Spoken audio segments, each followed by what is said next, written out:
Yo, what is up, you guys? Welcome back to episode 15 of Small Talk Sports. And if you couldn't tell, I'm a little upset. All right, I'm wearing all black for the Los Angeles Lakers. They were swept out of the playoffs the other night, and we're all very sad about it here at the Small Talk Sports studio in North Hollywood. And to make matters worse, I had a severe cashew attack on Sunday night. If you don't know, I am allergic to cashews. Some of you may know that. But that set me back a couple of days. It was actually a lot worse than usual, but that is a story for another podcast. But we are here nonetheless. We have a loaded show. All right, we have Tom Brady, LeBron James, the WNBA. We have a lot of topics, but I'll stop my babbling and I'll try and improve my mood. No promises, but let's get right into it. On Monday, Tom Brady became a minority owner of the Raiders, and before he just owned them statistically, and I'm a Raider fan, I'm allowed to say that. Tom Brady has 12 touchdowns and no interceptions against the Raiders. If you can believe it, a Raiders defensive back has never picked off Tom Brady. But 5-1, well, technically 4-2 if you want to count that Tuck Rule game. But I'm, again, a different podcast, another day. But I think it's kind of cool seeing former players, especially of the caliber that Tom Brady is, going back to own the teams. I know LeBron James has spoken a lot about when an NBA team comes to Vegas, he wants to be the owner. It's definitely not unprecedented. I know Michael Jordan owns the Hornets. I know we have a bunch of other former players who own teams. I can't think of them all right now. This news comes a couple of weeks after he has teased that he might not pick up his Fox contract to be a commentator. Maybe he's just going to take the ownership route. It's a lot less work if you ask me. But I guess good for Tom Brady, and welcome to the silver and black, man. We are all happy to have you. And speaking of the potential greatest athletes in a given sport, LeBron James. Now, he was very emotional in his press conference after the Game 4 loss the other night. LeBron James poked around at the idea that he might retire next year. I think the king is being a little dramatic. He talked a lot about how wanting to play with his son was one of his goals, but, never one of his son's goals. It sounded very High School Musical-y. It's not my dream, Dad. It's yours of him. But I'm calling BS on the king. There is no way. There is zero chance. There is not. What's another way I can say no chance? The percentage is zero of what I think LeBron retiring is going to be. He's coming back to the Lakers next year. That's about it. I'm going to keep this moving, but more or less, those are my thoughts on it. Another Lakers rumor I want to shut down is Trae Young. I think everyone on the Lakers is just overreacting after a sweep, fans included.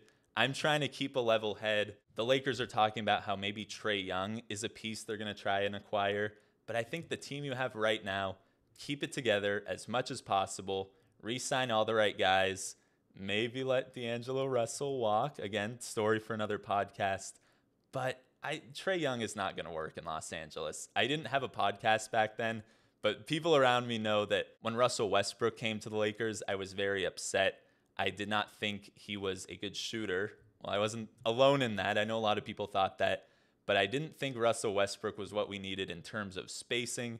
I know Trae Young is an excellent shooter and passer. He doesn't really seem like a good LeBron James teammate. I think he's a little too ball dominant to mix in well with the Lakers. But again, he's a superstar. I'm never going to not welcome a superstar to our team. I came around to the Russell Westbrook idea when he was coming off the bench and a potential sixth man of the year. I was all for it.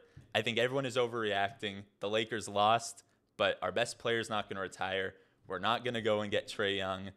We're just going to re-sign our guys, maybe make a couple of off-season moves, get Rob on the phone, said it won't be long. And that's about it for the Lakers. Let's move on to the opposite of the Lakers, the Boston Celtics.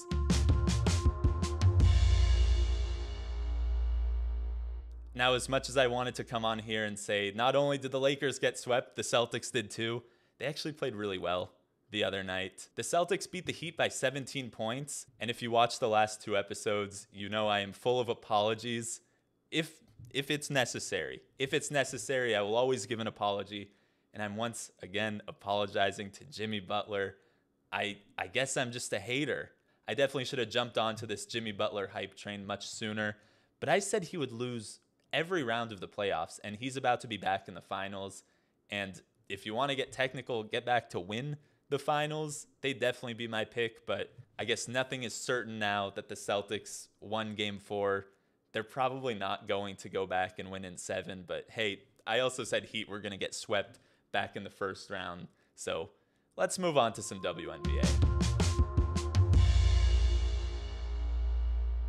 Now, if you're on TikTok, you probably know this by now, but I was at the LA Sparks season opener and I had a phenomenal time, as I always do. And if I were in a betting state, and if I were one who gives betting advice, I'd probably put all my money on the Sparks to win the championship. They're looking insane this year. They beat the Phoenix Mercury 71-94 in this very hyped up season opener over at the Crypto.com arena. But around here, as you know, we call it the Staples Center. I can't speak about this game if I'm not mentioning Brittany Griner. It was so amazing to have her back. Talked about it a little last week, but what she went through was awful. And the fact that she is here putting up numbers, again, they did lose the game, but she looked great. Kamala Harris was there. All the stars were out. Billie Jean King, Pau Gasol. I talked about this on my TikTok. You should definitely follow if you're not following already. Sparks rookie Zia Cook. In only 15 minutes off the bench, she had 14 points. And I don't think she's going to be on the bench for much longer. She was looking very comfortable in her first pro game. And I think we might have a Rookie of the Year candidate on our hands. If you guys remember back in the WNBA draft, she was so thrilled to be a part of the Sparks organization. And how could you not? I can't wait to get back to a Sparks game. If you're in Los Angeles, which a lot of my listeners are, come to a Sparks game with me. It's amazing. It's engaging. It's fun. The team's incredible. We'll go together. We'll have a great time. Go Sparks.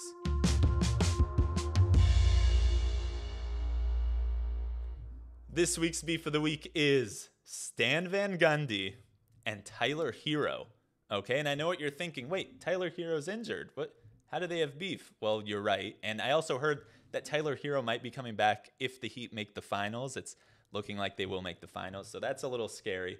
But Stan Van Gundy, during Tuesday night's loss, he was talking about how he can't wait for Tyler Hero to get back on the court because he can't stand the outfits he wears when he's not in uniform.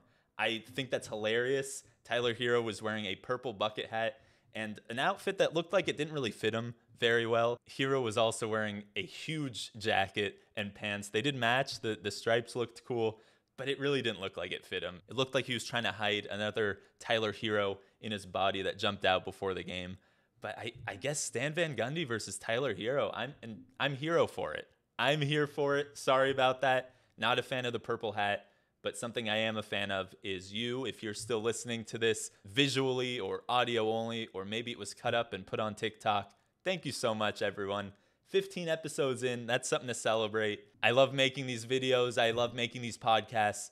And let's just keep it rolling. Wherever it may take us, let's keep this journey going.